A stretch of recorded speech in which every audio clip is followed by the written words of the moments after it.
The company that has done all this should come as no surprise. Because at Merrill Lynch, we're bullish on your future. In most commercials for Choice Hotels International, someone famous pops out of a suitcase. But the star of this commercial is the Choice Yellow Ribbon Fund, created for the American Red Cross. To support our troops and their families, we're donating $5 for every reservation made and used through our special 800 number at a Quality, Comfort, Clarion Sleep, Roadway, Friendship, or Econo Lodge hotel. The Choice Yellow Ribbon Fund. Call 1-800-4-CHOICE. You'll be doing your part for those who are doing theirs. Did you hear? Kraft Touch of Butter spread now comes in sticks, so your baking and cooking can have that genuine buttery taste. New Kraft Touch of Butter sticks are made with cream butter. A touch of real butter makes a real difference. My grandfather loved the unknown. I want a sure thing. I drive a new kind of Oldsmobile, the all-new Bravada, perfect for this jungle because it's got Smart Trap, a new anti-lock braking and all-wheel drive system that automatically sends power to the wheel that needs it. So I'm ready for the unexpected, whether I'm traveling across the river and into the trees. This is the new generation. Or just visiting your old man and... Bravada, engineered for the unexpected. How fast does Dristan nasal spray? This was the day the people of Kuwait City came back out of the shadows. The day they reclaimed the streets they had left deserted through 7 long months of Iraqi occupation. I never seen these people in the 7 months. I am seeing everybody of them now, which is the first time. Allied soldiers rumbled into the city this morning to be greeted as conquering heroes. Women chanted praises for President Bush. American symbols were badges of honor. Kuwait's Day of Freedom brought something old. Saudi soldiers doing traditional sword dances. And something new. Children born today, called babies of Tahrir, or liberation. On the road to Kuwait City, U.S. Marines joined the celebration. While inside, at the U.S. Embassy, a Marine reconnaissance team went about the serious business of collecting more Iraqi prisoners of war, straggling into surrender. A sign there is still plenty of work and worry ahead.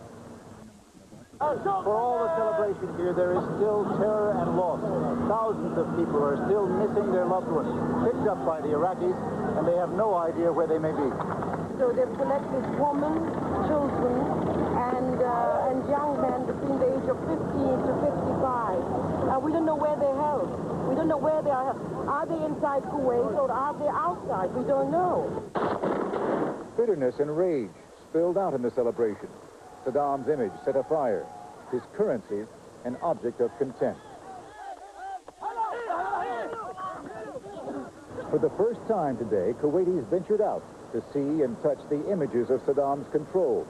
Anti-aircraft guns, the bunkers looking out to the sea, the weapons left behind by retreating troops. And they looked ahead, past the celebration to all that must be rebuilt, from the city's amusement park to the royal palaces. Already, Kuwaitis have a feel for the long road to recovery. Citizens of one of the richest oil nations in the world are lining up to buy supplies of gasoline. And there are companies around the world lining up for their share of the contracts that they hope to receive to help the project of rebuilding the infrastructure of Kuwait, a multi-billion-dollar project that, at least unofficially, has already begun starting today. Peter? For us, same question as it was yesterday. What's been your strongest impression today? Today is a very different impression. You know, I told you yesterday, Peter, that my impression was of the terrible deserted nature of the city and that pall of smoke that hung over everything. The way the city seemed so empty. Today, entirely different. As soon as those APCs and Jeeps came rolling through with the gunfire in the air, people streamed out of their homes. They came out carrying flags, and it was an entirely transformed place. This is a city that has begun to lighten up, has begun to face the fact that there is freedom in the air, and they hope to keep it that way. Any sign of the Kuwaiti government that's been in exile? The Kuwaiti government has not yet arrived. In fact, I have seen some low-level government officials, and I think they are a bit frustrated that things are moving as slowly as they are. That is certainly true for a lot of the businessmen who stayed right here and did not leave this country when they were so terribly afraid. Okay, Forrest, thanks very much. Talk to you again tomorrow. The American Embassy in Kuwait City, which Forrest mentioned, will soon be back in business. The State Department says the new ambassador to Kuwait, Skip Ghanim, should be in place within the next few days. He was appointed to the job in January, and he's been working out of Saudi Arabia. He replaces Nathaniel Howell. You remember the ambassador who spent 110 days as a virtual prisoner inside the embassy after the Iraqi invasion. We'll have more news in just a moment. Last fall, Saddam Hussein said that his own people would never forgive him if he withdrew from Kuwait. The Soviet Middle East specialist Evgeny Primakov says that Hussein told him last October that after giving Iran back all the territory that Iraq had captured during 8 years of war, he could never give up Kuwait as well. Well, now with his military in a state of collapse, Hussein has tried again to stop the actual fighting. And once again, the answer from the White House is that he has bungled it. Here's ABC's Britt Hume. At the UN this morning, Iraq's ambassador said its troops were all out of Kuwait and the war should stop. Well, we believe it is the duty of the Security Council to issue a resolution declaring a ceasefire and an end to all hostilities, and with the understanding that Iraq had already undertaken to abide by all the resolutions. But at the White House, spokesman Fitzwater cited a cable to the UN from Iraqi Foreign Minister Tariq Aziz. In it, Iraq accepted some of the UN resolutions, but demanded the UN in return lift its trade sanctions. This is still a conditional offer, Fitzwater said, and it falls well short of what is necessary. The president, who met here today with British Foreign Secretary Douglas Hurd, wants the sanctions to continue, though everyone knows that will make it impossible for Iraq to pay war reparations to Kuwait, as the UN has also demanded. Outside later, Hurd explained why. There are going to be a whole lot of matters which need to be settled after a ceasefire. And during that, I think, during that time, clearly sanctions will need to remain. That was echoed in more specific terms later by Secretary of State Baker. We will want to make certain, at least with respect to arms, that there's some sort of constraints upon rearmament and the shipment of arms into that country, and particularly weapons of mass destruction. Beyond an arms embargo, officials here say they expect to continue a general trade embargo as a lever to try to pry Saddam Hussein out of power.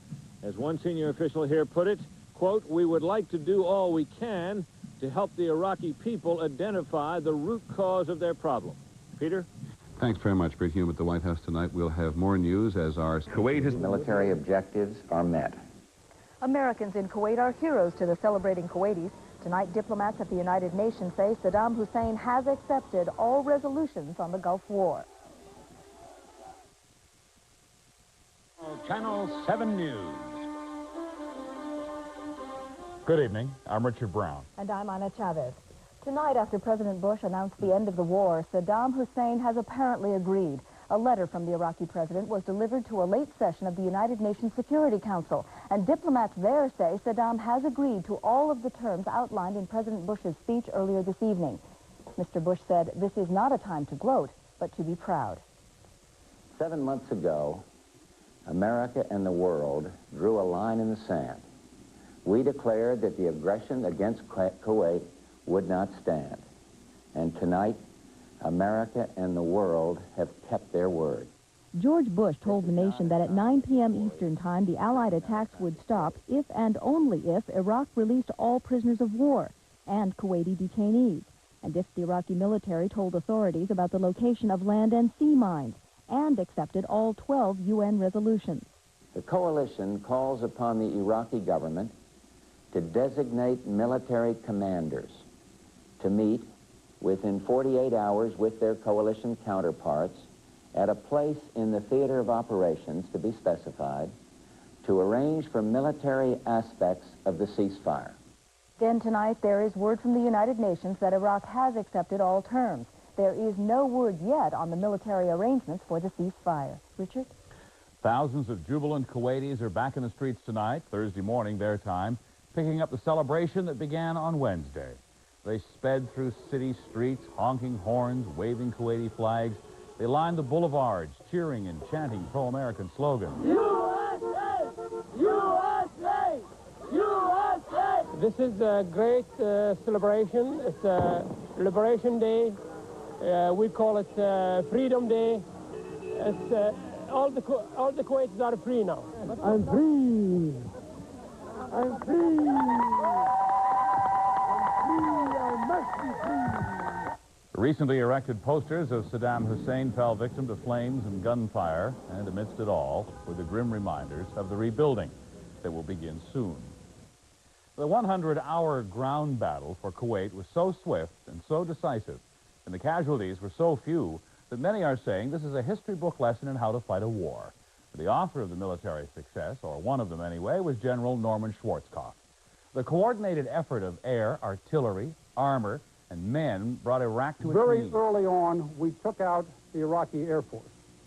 We knew that he had very, very limited reconnaissance means, and therefore when we took out his Air Force, for all intents and purposes, we took out his ability to see what we were doing down here in Saudi Arabia.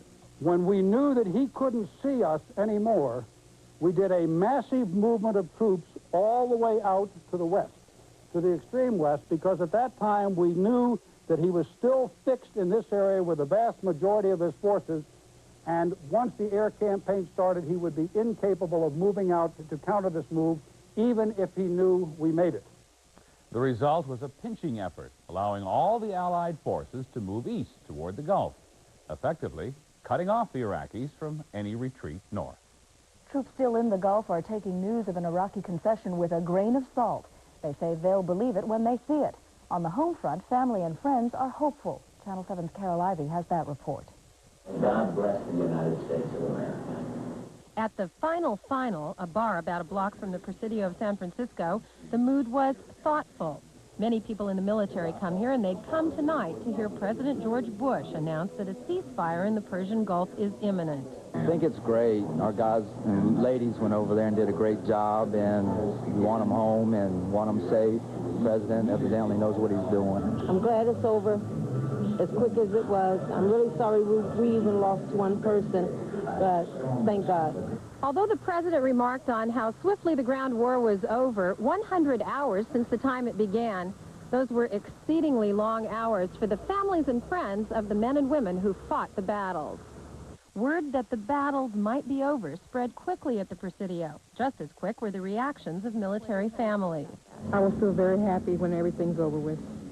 Very. It's certainly very encouraging, although I have some skepticism ensuring that the Iraqis are actually totally defeated now, and it's just not something that we hope has occurred. I know some people over there. I have some friends, but no family. But I think it's wonderful that everybody will be home soon. With families who wait at the Presidio in San Francisco, Carol Ivey, Channel 7 News Tonight. Late tonight, White House spokesman Marlin Fitzwater said the first troops would be home from the Gulf within, quote, days. With the military aspects of the conflict all but over, the diplomats face the question, what next? Secretary of State James Baker is set to meet with French and German foreign ministers tomorrow. Baker is scheduled to travel to the Gulf next week and is expected to meet with each and every member of the Allied coalition. Channel 7's Leslie Brinkley has more on the messages he will carry. Baker's diplomatic campaign to secure the post-war Persian Gulf is already underway tonight, with the objectives including new security arrangements, controlling the spread of arms, dealing with the Arab-Israeli dispute, and the economic reconstruction of Iraq and Kuwait. Tonight, President Bush insisted that Iraq pay for war damages in Kuwait. It's also possible a coalition of countries in the region would provide the finances while the U.S. and allies provide technical assistance. Of course, the biggest question remains whether U.S. diplomacy will have to be supplemented by U.S. troops remaining as police in the Middle East. I think probably what we'll try and do, Leslie, is to reduce our land forces as rapidly as possible. And I think also to allow those Muslim members of the coalition to be far more visible. We have almost, 225,000 reservists over there. Surely they could come home. One thing on a long-term basis that we have to do is cut off this crazy arms race. The performance of the Soviet equipment has been so abysmal. That's going to work not just in our favor, but I think in the favor of peace all over the Mideast. Soviets are going to have a tough time selling this stuff. Dr. Minot also believes Israel's restraint in not retaliating against Iraq earned them a small degree of respect among some Arab members of the coalition. That could parlay into reduced tension in the Arab-Israeli dispute. But other threats aren't so likely to dissipate soon. What about the threat of terrorism? That is something that we definitely will have to face. This is not the end. In Palo Alto, Leslie Brinkley, Channel 7 News Tonight. More on the end of the Gulf War and what the future might hold as Ted Koppel hosts Nightline from the Gulf. And ABC... The White House and reverberated throughout the war zone. This war is now behind us. Ahead of us is the difficult task of securing a potentially historic peace. The President's speech and reaction from Washington, the United Nations, Kuwait, and here in Saudi Arabia are our main focus tonight.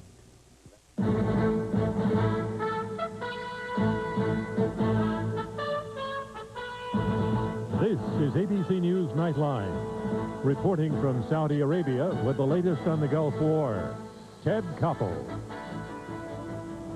It was almost an anticlimax. From the Oval Office at the White House this evening, President Bush formally announced what television viewers around the world have already seen. Kuwait is liberated. Iraq's army is defeated. Our military objectives are met. Kuwait is once more in the hands of Kuwaitis in control of their own destiny. I am pleased to announce that at midnight tonight, Eastern Standard Time, exactly 100 hours since ground operations commenced and 6 weeks since the start of Operation Desert Storm, all United States and coalition forces will suspend offensive combat operations. We've already done a good deal of thinking and planning for the post-war period, and Secretary Baker has already begun to consult with our coalition partners on the region's challenges. There can be and will be no solely American answer to all these challenges, but we can assist and support the countries of the region and be a catalyst for peace. In this spirit, as Secretary Baker will go to the region next week to begin a new round of consultations. For the moment, then, the President has shifted the world's attention away from the combat zone and into the diplomatic arena at the Security Council of the United Nations. Joining us there live is ABC correspondent David Ensor. David, what precisely is happening at the Security Council this evening? What action are they expected to take? Ted, we've just heard that they are expected to have a closed-door formal session tonight where they will probably hear from the Iraqi ambassador. Ambassador Al-Anbari told ABC News earlier this evening that he has now received word from Baghdad that he's authorized to promise that the Iraqi government will comply with all 12 of the UN resolutions. And a letter to that effect has been delivered here. A British diplomat also confirms that fact. So the diplomatic process moves to another step here. And of course, President Bush mentioned in his speech earlier that there are other requirements besides the 12 resolutions that will have to be met, and that some of those will be addressed at the UN Security Council. So there's a lot of work coming up in the business of peace, the end game after the war. And that is going to be going on here. Ted? David, among the things that the President mentioned as being required of Iraq, if indeed the ceasefire is to remain in place, is the immediate return of POWs, the return of apparently an unknown number of Kuwaitis who may have been taken by the Iraqis into Iraq. What indications did Ambassador Al-Anbari give this evening that those conditions were also going to be met? No indications at all, Ted. He's not authorized to say anything on that yet. I would point out, though, that other diplomats here on the Allied side say that given that the Allies hold a large piece of Iraqi territory, they don't expect a whole lot of trouble on those issues. And in terms of what's going to happen tonight and in the immediate days ahead, is all the diplomatic action going to be at the UN Security Council? I don't know, but I think that there will be a fair amount of attention paid here. There's also, of course, the issue of peacekeeping forces, and they're working on that here now, forces that might go along the Kuwaiti-Iraqi border, among other places. Is there, in fact, any work that has already been done about the nature of those forces? Will they, in other words, be UN forces not made up of those already in the region, or would they be made up of coalition forces already here? I know that that officials up on the top floor here have been working on it and are ready to come up with a proposal for thousands of UN forces if that is what the Security Council and the Allies decide that's what they want. All right, David Ensor at the UN, thank you very much. As the President prepared to speak earlier this evening, we went to a nearby airbase here in eastern Saudi Arabia to talk with a number of troopers and airmen who had the opportunity to watch the President's remarks live on television. It's not that there was any less interest in what the President would have to say among U.S. forces in eastern Saudi Arabia, but 9 p.m. Washington time was, after all, 5 o'clock in the morning here. Lying next to one of the cots, a hometown newspaper, only 4 days old, but already ages out of date. Our military objectives are met. Kuwait is once more in the hands of Kuwaitis in control of their own destiny. Those airmen and soldiers who were awake listened intently to the President's message. All United States and coalition forces will suspend offensive combat operations. What he had to say, after all, will have no more direct impact on any Americans than on those here in the combat theater. Still, after hearing the speech, reaction could best be described as restraint. Isn't there any sense of relief? I don't want to say jubilation, but a little bit of relief? Well, Saddam's had a track record that doesn't lend itself to a lot of jubilation. I think that the President's given him another opportunity to extricate himself from a bad situation. And if he chooses to do so, it'll be wonderful. Then you'll see the exultation. A lot of us don't think maybe that he will do that. It's not a clear-cut victory right now, so for a lot of the troops here, it's not like immediate, okay, we can pack up the bags and go home. It's more like sit and wait and see what Saddam does from now on. Until we actually out of here, that's when I believe it. It's not all finished. I mean, there's still a lot of cleanup action to do. We still got to be ready, and that's our job, to be ready. And we're going to continue doing our job until we decide, or the President decides to pull us out of here and take us home. It is not yet midnight, Washington time, and as you may be able to hear, some of those combat missions are still underway. I'll be back in a moment. This is ABC News Nightline, brought to you by Ford. And we are back live once again, reporting from eastern Saudi Arabia. A little bit later in this program, we'll be going live to my colleague, Farah Sawyer, in Kuwait City. And we hope also to be able to go to Bill Blakemore in Baghdad. In just a few minutes, I'll be talking with the Speaker of the House, Thomas Foley, and with Senator Alan Simpson, the Minority Senate Whip. But joining me now live here in Saudi Arabia is Marine Corps Major Pilot John Rader. That was sort of an awkward way of putting it. You fly F-18s? Yes, sir. When's the last time you flew? Yesterday. And what kinds of targets did you hit? Is it all right to talk about that kind of thing now? We were in the northern end of Kuwait monitoring the retrograde of the retreat, and any combat targets, tanks, artillery, anything that could still affect the ground troops, we went after. I mean, effectively, for the last few days, possibly even for the last couple of weeks, is there even any anti-aircraft fire? Is anyone going after you guys? We were still taking some. It's abated, obviously, since when we first started, but there was some resistance. Did you see any movement among Iraqi troops, or were you essentially hitting stationary targets? We were going after the ones that were moving. At this point, we were beginning to think that the ones that were stationary might well be abandoned. And in a sense, we were tasked with trying to find movement to see if there was going to be any counterattack or anything like that. Has there been any counterattack in the last couple of days? Not that I know of. And when they're moving, or any of them moving north into, you still hear some of these missions, that sounds more like a cargo plane than a fighter plane. A little bigger. Yeah. Has there been any evidence of the troops retreating into Iraq? And as far as your orders were concerned, were you able to go after those guys too? Well, the area where we were working, they were moving north, but that was towards the Army. So, in a sense, all the directions they were headed were towards friendlies. So, again, anyone that was moving, we went after. All right, Major Rader, what I'd like to do is to draw your attention to the screen now. We're going to take a look at some video that was shot from a helicopter, aerial video of the Kuwaiti Theater of Operations. And I guess what we're looking at there is some burning oil wells. Did you see many of those when you flew over the area? Oh, absolutely. That was one of our biggest problems, was being able to see enemy targets around the smoke. Can you just describe for me, you probably see it from much higher up, what does that look like to you? It looks like a self-propelled gun. That would be something that we would go after typically. Hard to see in these pictures. That's a dug-in battle tank. Notice it's dug into the sand. It's pretty hard to see from altitude. Did you ever see, I mean, did you see the troops themselves? Did you see any people on the march trying to make their way out? Or are you seeing, for the most part, just the artillery and APCs and tanks? The speeds at which we fly, we were seeing only the vehicles moving themselves.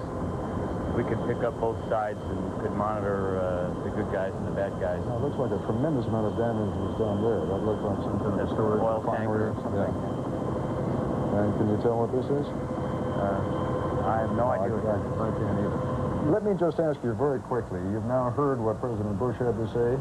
Sense of relief, sense of jubilation, or just a sense of caution as we heard from some of those other men and women? I'd love to be ecstatic. We'll have to wait and see, but it'd be great if it was over. Thank you, Raider. Very kind of you to join us. Thanks very much. Thank you. I'm going to switch now to Washington and to get a, I guess a more official reaction now to the events of this day, and most particularly to what the President had to say this evening. I'm going to switch now to Senator Alan Simpson. Senator Simpson, does it sound to you as though it's all over but the shouting now? I don't think that the President would have addressed the nation in that fashion if he were not very confident that it was. But I want to congratulate that man sitting next to you and these remarkable people in our armed services who bring us a sense of pride that we haven't had in this country for many a year. It's very, very special, and I do not think the President in any way would have done such a remarkable address to the nation unless he knew very well that this was pretty well it. Congressman Foley, give us a sense of what we ought to be on the alert for. What dangers still lie ahead? I don't necessarily even mean here in the combat theater, but what dangers lie ahead on the diplomatic front?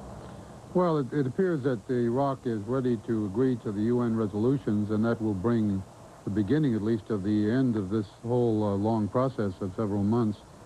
I certainly join with Senator Simpson in thinking that we all owe our forces a great debt of gratitude.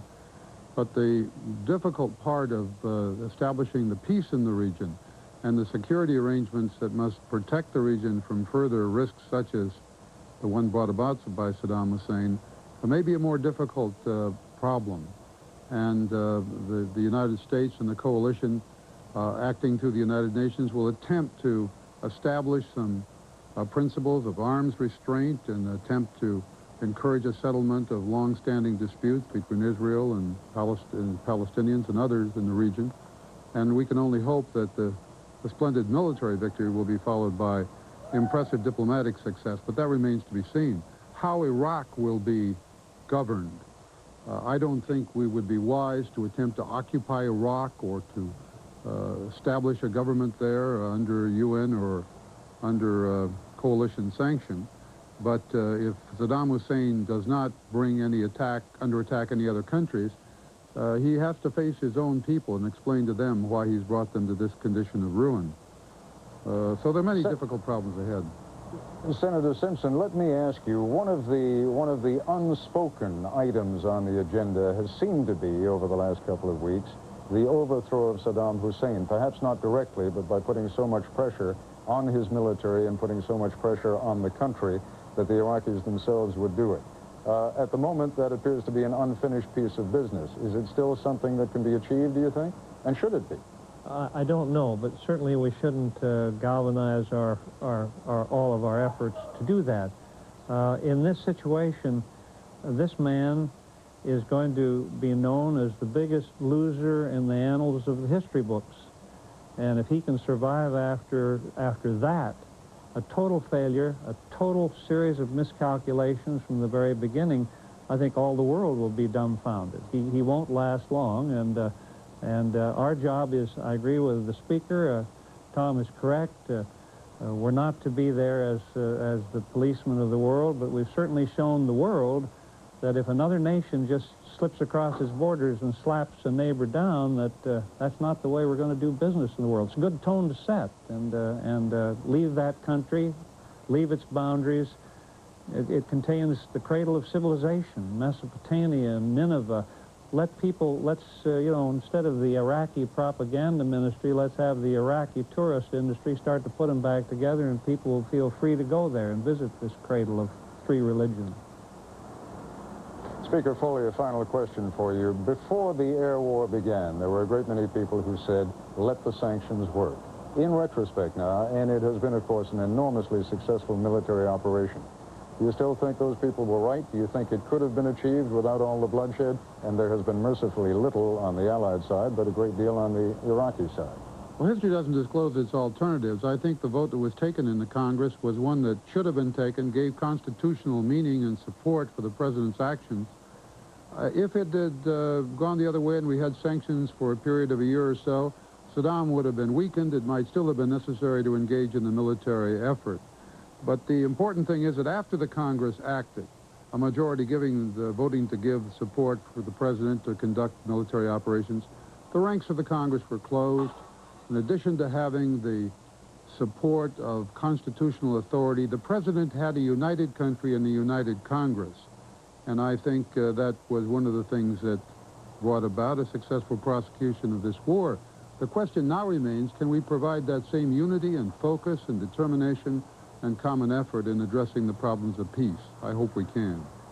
Speaker Foley, thank you very much. Senator Simpson, thank you. A little bit later in this broadcast, as I mentioned before, we'll be going live to Kuwait City, where I'll be joined by my colleague, Forrest Sawyer.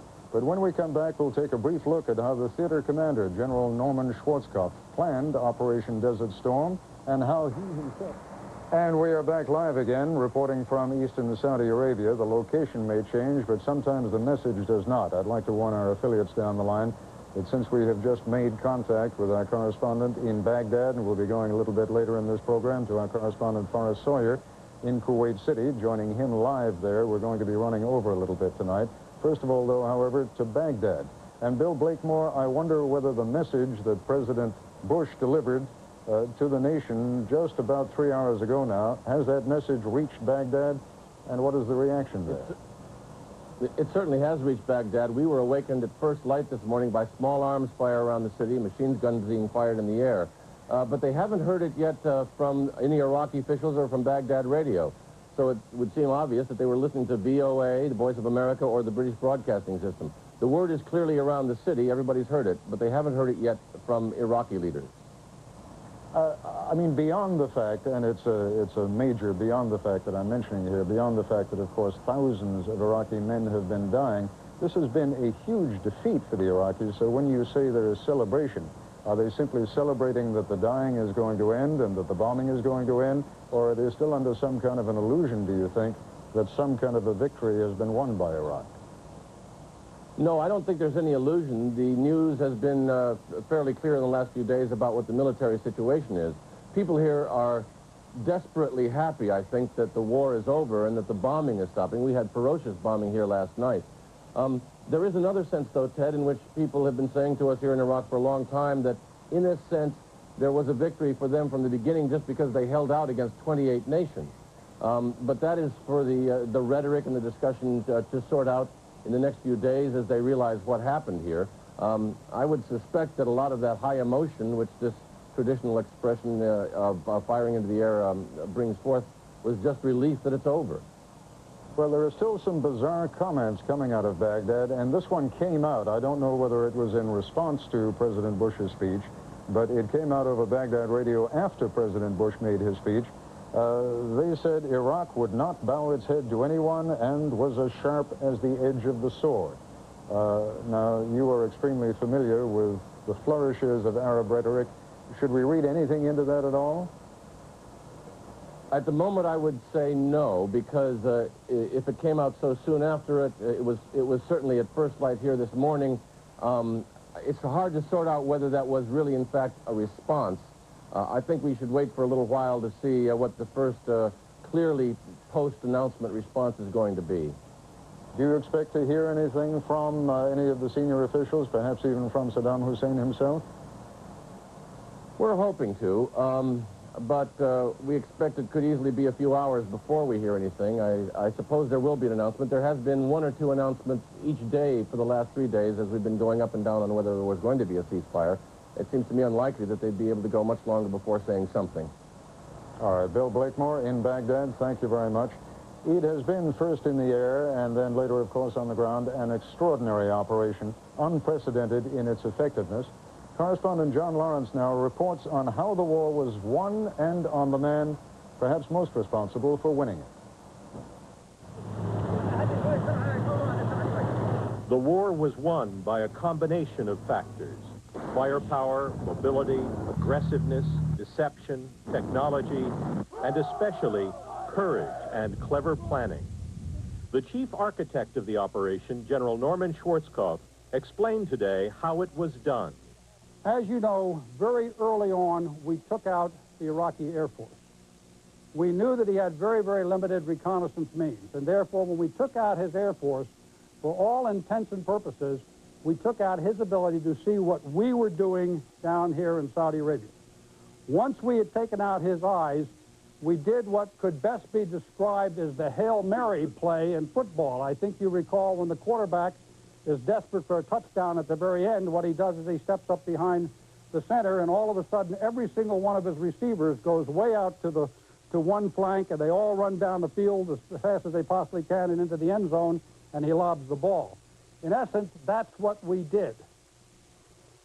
When we knew that he couldn't see us anymore, we did a massive movement of troops all the way out to the west, to the extreme west, because at that time we knew that he was still fixed in this area with the vast majority of his forces, and once the air campaign started, he would be incapable of moving out to counter this move, even if he knew we made it. With Iraqi troops tied down in fixed, static defensive positions, American and Allied forces attacked across the Kuwaiti border, led by U.S. Marines who bore the brunt of the heavy fighting. At the same time, a much larger mobile armored force swept north around the left flank, enveloped the toughest Iraqi divisions, and attacked them from the north and west. The Iraqis were outmaneuvered, outgunned, and overwhelmed. U.S. and coalition casualties were remarkably light. The loss of one human life is intolerable to any of us who are in the military.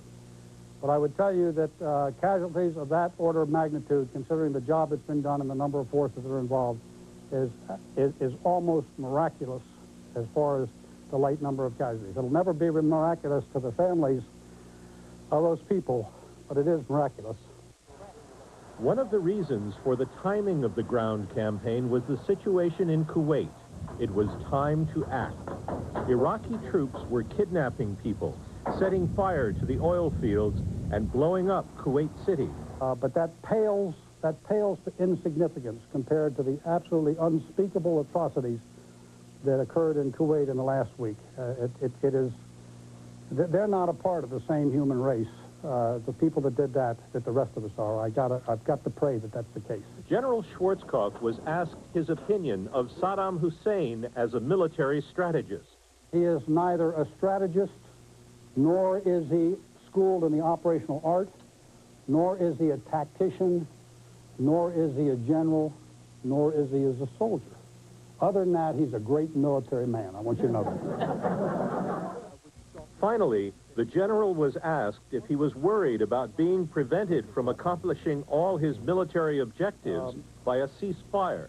I think I've made it very clear to everybody that I just as soon the war had never started, and I just as soon never have lost a single life out there.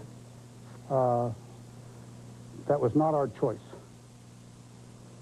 We've accomplished our mission, and when the decision makers come to the decision that there should be a ceasefire, nobody will be happier than me. Karl von Clausewitz, the Prussian soldier philosopher, wrote about the behavior of victorious generals nearly 200 years ago.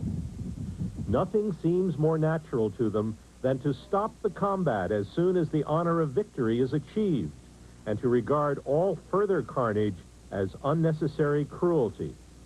Clausewitz saw that as a mistake. Schwarzkopf does not. John Lawrence for Nightline in Saudi Arabia. Many of you will not have had the opportunity yet to see the entire Norman Schwarzkopf briefing. Let me tell you, it was an extraordinary performance. And immediately after this broadcast tonight, my colleague Peter Jennings will bring you the Schwarzkopf briefing in its entirety. When we come back, we'll be going live to Kuwait City, where I'll be joined by Forrest Sawyer.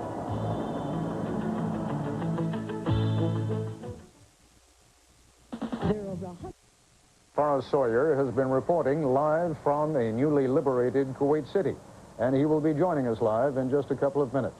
But first, a few of the remarkable scenes that he has been able to record today.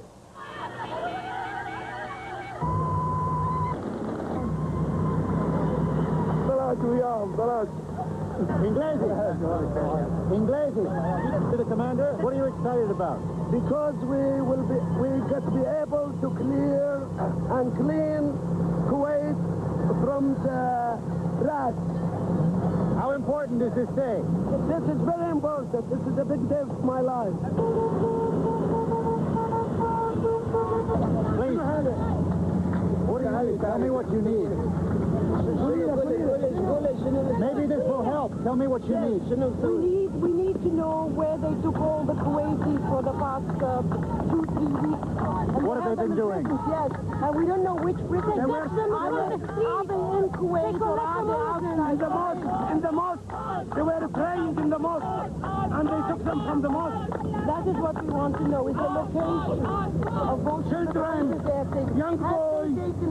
Are they kept inside Kuwait or have they taken them outside Kuwait? We don't know. Have you lost someone? Yes, we did. My brother. From the mosque, they took him. And my cousin.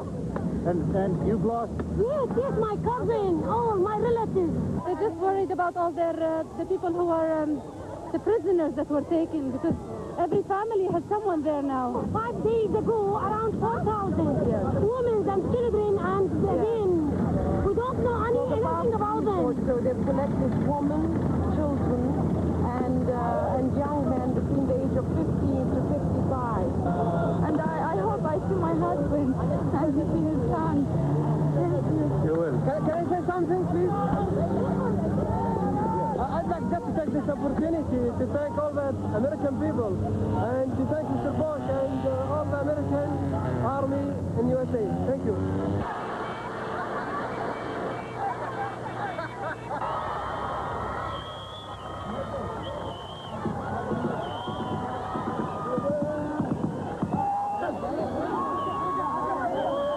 Tell me what they did. They beat us.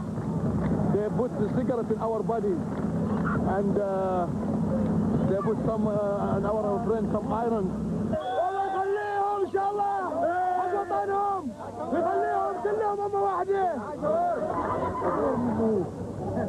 I stayed 7 months in the jail. 7 months in the jail. In the very, very, very, very dirty jail. Without water, without gas, without anything.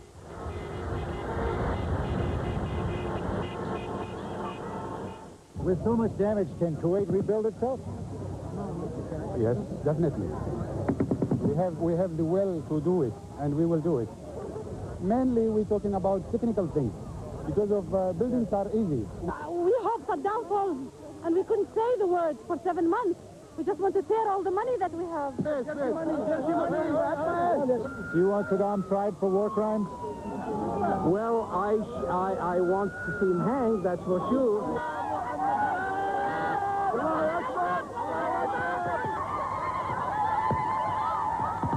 I feel I'm on top of the world. How do I feel? Where do you come from? I come from the United States. Well, welcome. Well, we thank you so much. We all free, and we thank God and all the nations whom they helped to free Kuwait. I'm free. I'm free. I'm free. I must be free. When bad and good. Forrest, it looks as though you're a popular fellow there today. Ted, what I would actually say is that anybody who is an American who was a very popular fellow here yesterday as well as this morning, if they saw that you were an American, they said welcome, welcome, and mostly they said thank you for what you've done to the Kuwaiti people. I get a tremendous sense of a mixture, on the one hand, of euphoria, and on the other hand, of being terribly, terribly disoriented. That's a fair description. And on top of that, I would say that there is a tremendous concern for those Kuwaitis who are still missing. Remember, there are some number of them. I hear a figure anywhere from 1,000 to 4,000 that the Kuwaitis say have been rounded up over these past 2 weeks by the Iraqis, and they believe may have either been killed or harmed or taken north to be used as hostages. They have no idea what may have happened to them. And as one woman put it, we are very happy today that the thing that takes the edge away from our happiness is our concern for our loved ones. Forrest, you and I have not had a chance to talk during this program or immediately before the program. I don't know if anyone had available a transistor radio so that any Kuwaitis could hear President Bush's speech, either over the Voice of America or perhaps over the BBC. Are they aware of what the President has announced tonight, and what kind of an impact has it made? Well, I guess I can give you just my own personal observations here, which are very few indeed. From my perch here, I can look all over the city, and I've been talking with some Kuwaitis here right around us here. There seems to be little or no reaction at all. Nobody is out. The streets are completely empty. I think they consider it old news. For them, what was happening here yesterday, the troops that were moving in, was the clear sign that Saddam Hussein was defeated and that the war was over, if not at that moment, that it would be very, very quickly. They were already yesterday getting on with the business of trying to see what a new Kuwait would look like. Forrest, I guess the one point that I think would draw a great deal of attention from a Kuwaiti audience right now is that the President made it clear that one of the conditions for this ceasefire lasting will be the return of who knows how many thousands of those Kuwaitis who were taken away by Iraqi troops. The question I have to you is, how will they know? Are they already in the process, for example, of compiling lists of the missing? And how will they know whether people have been killed over the past few months in prisons or whether they were taken out of the country? Yes, in fact, they are putting together lists. I have seen some of the documentation that they have put together. Many of the documents, many of the IDs of the Kuwaitis who were taken into custody are still there. They were not destroyed by the Iraqis, and they've begun sorting through them, trying to figure out where they may be, what may have actually happened to them, and they are certainly trying to track down when and where many of these people were picked up. They know that some of them were taken away from mosques, for instance. They know that some of them were on their way to a location and disappeared in the streets. These things they are able to establish clearly, and what they will then try to do is move on and track what may have become of them after that. So yes, they are putting together that documentation. In addition, they are putting together the documentation that shows what has been stolen and what has been destroyed by Saddam. They would like to do that for history, if not to be able to gain any sort of reparations. Forrest, I know that you have spent quite some time over the past couple of days with some of the freedom fighters, the underground, the people who have been hiding from the Iraqis and trying to harass them in any way that they could. Are these people going to be prepared just to go back to a status quo ante, in other words, the government that existed before Saddam Hussein came in, or are they going to want to play some kind of a more active role in controlling their own fate now? Well, I think you've touched on what is a critical question about the future of Kuwait. You know very well that there is that government in exile that moved on to Taif in Saudi Arabia. The question of what was going to happen to them was very much up in the air. The people here felt strongly that they should stay, that they should not leave this country, because if they did, it was the kind of statement they didn't want to make. There is a tension between these two groups. Now, as for the people who left and the people who stay, who will determine what becomes of this country? I think that discussion is going to have to go on through the weeks and months that continue. I should tell you, and I'm not sure if you can hear me, the noise here is still tremendous, even though it's 10 minutes after the deadline that President Bush said for no more combat missions. I still hear fighter planes taking off behind me and overhead. One more question to you, and be as descriptive as you can. What is life now at the moment like? No running water, no electricity, what kind of food is available? Just give us a thumbnail description now of what life in Kuwait City is like at the moment and how and when it's likely to change. I can't say when it's going to change. In this particular house where we had been residing, thanks to the hospitality of the gentleman here, there is a generator, so there is running water, there is electricity. At many of the other locations, there is water for the most part. Electricity is mostly out throughout the city. That's hard to come by. Gasoline is still here, but in very short supply. There is, it appears to me, plenty of food and water. So life is going along. I would not say that people are under any tremendous stress. It is simply a hardship at this point. And I am sorry to communicate to you in this way, Ted, but I can tell you that Sheikh Ali Salem al-Sabah, who is one of the Kuwaiti resistance leaders, has arrived here at the roof. We've been looking for him throughout the morning. He is someone who could be able to tell us something about what's going to happen in the future. I don't know how you want to extend the broadcast. Well, I'll tell you what, why don't you bring him in and let's spend a couple of minutes, and since he won't be able to put an earpiece in, why don't you just conduct the interview and we'll listen in. All right. We're going to be bringing him up here right now. Let me tell you that what he has been doing along with the other resistance leaders throughout these past weeks and months, he has been helping to distribute money. How people survived when they didn't have jobs, when they didn't have the kind of operation. Why don't you just come right on up here and stand? He's a shy man and a very gracious man, but he's going to assist us here. All right. Forgive our precarious perch. This is Sheikh Ali Salem al-Sabah, who, and I'm going to take this off. We're a little makeshift here, sir, who has been a member of the resistance and who has been an organizer of things that are going on here. Ted, if you would like to communicate through me to Sheikh Ali, I will begin to ask the kinds of questions you'd like to hear. I'll tell you what, Faris, why don't you take over? You're far better placed to ask the right kinds of questions right now, so we'll just listen to you. I think the first question that we should ask is the one that you turned to me, Ted. Sheikh Ali, Ted was asking me about the future of Kuwait. There is certainly a tension between many Kuwaitis who stayed here and risked their lives to endure what the Iraqis placed upon them and those that left. Will there then be a discussion about the future of Kuwait, or will it simply return to what it was before? Well, I mean, let me first state that we all agree on three things, that the motto of Kuwait is God's country and then the sovereign, our sovereign, the emir. All of us have decided on that thing and all of us agree on it. Now, the way the government would be run is there's a contention between the different parties on how the government should be run and who are the representatives in the government.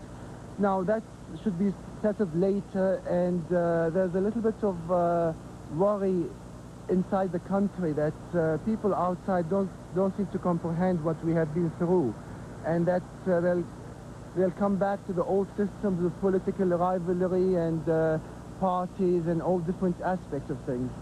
I hope that a new country had been born now, and all of us would chip in and do the right thing. Now, there should be a political tension later on, but I think after what we've been through, all things would be erased and a new future would arise. I don't expect anything to happen. No tensions, I think, really would happen. It's just vying for position for the future, for the parliamentary elections, and it's only vying for position, no, not much. You keep talking about what the Kuwaitis have been through, and I think that many people haven't been able to understand the atrocities that were forced upon them, and that many Kuwaitis have now disappeared. Are you going to be able, do you think, with what you have, to track down the people who are missing, and do you think that the United States can help you in that? Yes, I waked up today in the morning. I was very happy that one of the conditions President Bush put was the release of all the Kuwaiti hostages in Iraq. I have a brother, a first cousin, and a distant cousin. The three of them disappeared the last 3 months, and we're waiting to get confirmation from them from Iraq. We've located the position, and I hope we'll be able to retrieve them as soon as possible.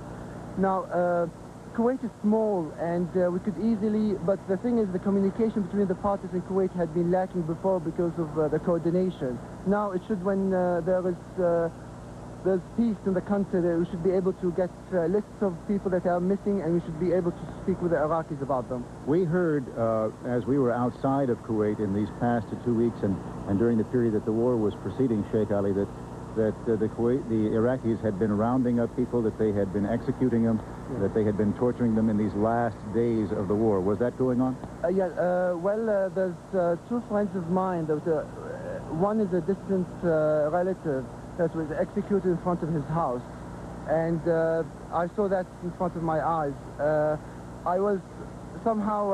got in one of the jails. They picked me up on the street and they got me in, but I used to go on, my father gave me fatherly advice. always keep a lot of money in your pocket, and that helped. Somehow it got the officer to drop the charges and get me out of the cell when he got the money. So I've been through that, and I know there was at least 300 in my group when they got us in, and I've only seen 2 of them that came out. I was out talking with many of the Kuwaiti people yesterday, and one of the questions I asked was whether they wanted Saddam tried for war crimes and whether they wanted Iraq to be punished for what has been done to the Kuwaitis. What do you say? Well, I think it's asking for revenge is it's not the proper way to say things. I think we should forgive, but I think we are a law-abiding country, and everybody that did something has to go in front of the court. Definitely Saddam Hussein has to be put in front of a court, and I just had my finger crossed that the Americans have stopped the Iraqi retreating army. There's a lot of them that definitely had to be put in front of court for crimes they've done in Kuwait. And especially, I mean, the most terrible thing is they get the person in front of the house, he can't even walk after torture, and they put a bullet in his head in front of his family. I think that's, I've never heard being done in any place in the world, and I think when we look at it, I think it's equal, or if not greater than the Holocaust, because it's premeditated murder in front of houses, and you know they're going to kill them in front of their families, which was, I think, something very terrible that had never been done before. Sheikh Ali, yes, Ted. I think at this point, if you would be good enough to extend our appreciation to Sheikh Ali, both for his help to you and for being gracious enough to join us tonight, we're going to have to bring this program to a conclusion. But I thank you very much. I look forward to talking with you tomorrow. And again, please express our appreciation to Sheikh Ali. We shall. Just before we leave you, a program note that I'll be giving you in a moment, but a little piece of video that just came in a moment ago. It's such an extraordinary piece of video, we wanted to show it to you. This was while the 2nd Marine Division was approaching Kuwait City. It is actually shot from a helicopter that fired on a tank, and you can see, well, I guess you just have seen, what ensued.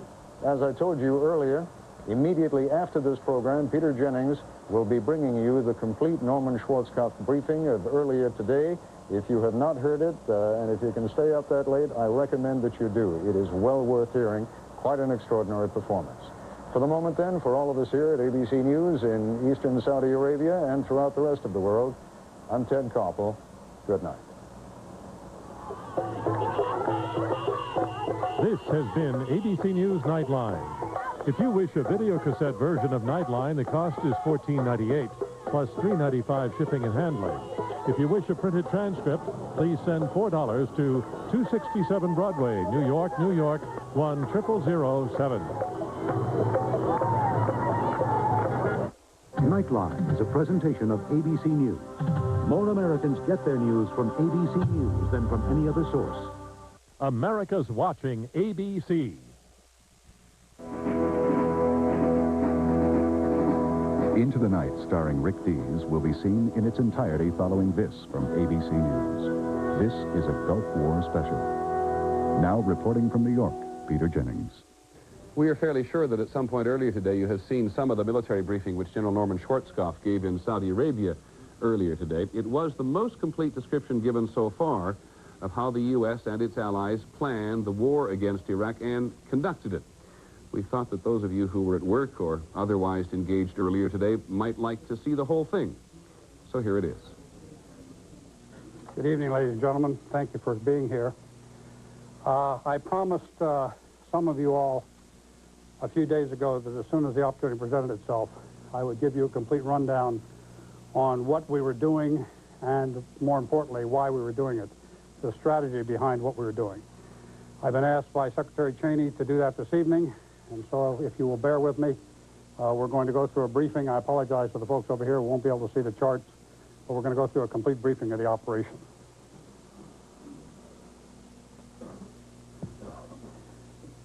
This goes back to 7 August to 17 January. As you recall, we started our deployment on the 7th of August. Basically, what we started out against was a couple of 100,000 Iraqis that were in the Kuwait theater of operation. I don't have to remind you all that we brought over initially defensive forces in the form of the 101st, the 82nd, the 24th Mechanized Infantry Division, the 3rd Armored Cavalry, and in essence, we had them arrayed to the south behind the Saudi task force. Also, there were Arab forces over here in this area, arrayed in defensive positions, and that, in essence, is the way we started. In the middle of November, the decision was made to increase the force because by that time, huge numbers of Iraqi forces had flowed into the area, and generally in the disposition as they're shown right here, and therefore we increased the forces and built up more forces. I would tell you that at this time, we made a very deliberate decision to align all of those forces within the boundary looking north towards Kuwait, this being King Khalid Military City over here. So we aligned those forces so it very much looked like they were all aligned directly on the Iraqi positions. We also at that time had a very active naval presence out in the Gulf, and we made sure that everybody understood about that naval presence. One of the reasons why we did that is because it became very apparent to us early on that the Iraqis were quite concerned about an amphibious operation across the shores to liberate Kuwait, this being Kuwait City. They put a very, very heavy barrier of infantry along here, and they proceeded to build an extensive barrier that went all the way across the border, down and around and up the side of Kuwait. Basically, the problem we were faced with was this. When you looked at the troop numbers, they really outnumbered us about 3 to 2. And when you consider the number of combat service support people we had, that's logisticians and that sort of thing in our armed forces, as far as fighting troops, we were really outnumbered 2 to 1. In addition to that, they had about 4,700 tanks versus our 3,500 when the buildup was complete, and they had a great deal more artillery than we do. I think any student of military strategy would tell you that in order to attack a position, you should have a ratio of approximately 3 to 1 in favor of the attacker. And in order to attack a position that is heavily dug in and barricaded, such as the one we had here, you should have a ratio of 5 to 1 in the way of troops in favor of the attacker. So you can see basically what our problem was at that time. We were outnumbered as a minimum 3 to 2 as far as troops were concerned. We were outnumbered as far as tanks were concerned, and we had to come up with some way to make up the difference. Next chart, please. I apologize for the busy nature of this chart, but I think it's very important for you to understand exactly what our strategy was. What you see here is a color coding where green is a go sign or a good sign as far as our forces are concerned. Yellow would be a caution sign, and red would be a stop sign.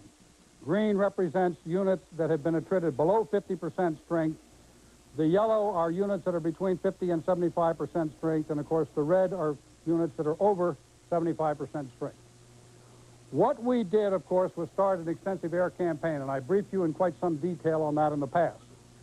One of the purposes I told you at that time of that extensive air campaign was to isolate the Kuwaiti theater of operation by taking out all the bridges and supply lines that ran between the north and the southern part of Iraq. That was to prevent reinforcement and supply coming into the southern part of Iraq and the Kuwaiti theater of operation. We also conducted a very heavy bombing campaign, and many people questioned why the extensive bombing campaign. This is the reason why. It was necessary to reduce these forces down to a strength that was that made them weaker, particularly along the front line barrier that we had to go through. We continued our heavy operations out in the sea because we wanted the Iraqis to continue to believe that we were going to conduct a massive amphibious operation in this area. And I think many of you recall the number of amphibious rehearsals we had, to include Imminent Thunder, that was written about quite extensively for many reasons. But we continued to have those operations because we wanted him to concentrate his forces, which he did. I think this is probably one of the most important parts of the entire briefing I could talk about. As you know, very early on, we took out the Iraqi Air Force. We knew that he had very, very limited reconnaissance means, and therefore when we took out his Air Force, for all intents and purposes, we took out his ability to see what we were doing down here in Saudi Arabia. Once we had taken out his eyes, we did what could best be described as the Hail Mary play in football. I think you recall when the quarterback is desperate for a touchdown at the very end, what he does is he steps up behind the center, and all of a sudden every single one of his receivers goes way out to one flank, and they all run down the field as fast as they possibly can and into the end zone, and he lobs the ball. In essence, that's what we did. When we knew that he couldn't see us anymore, we did a massive movement of troops all the way out to the west, to the extreme west, because at that time,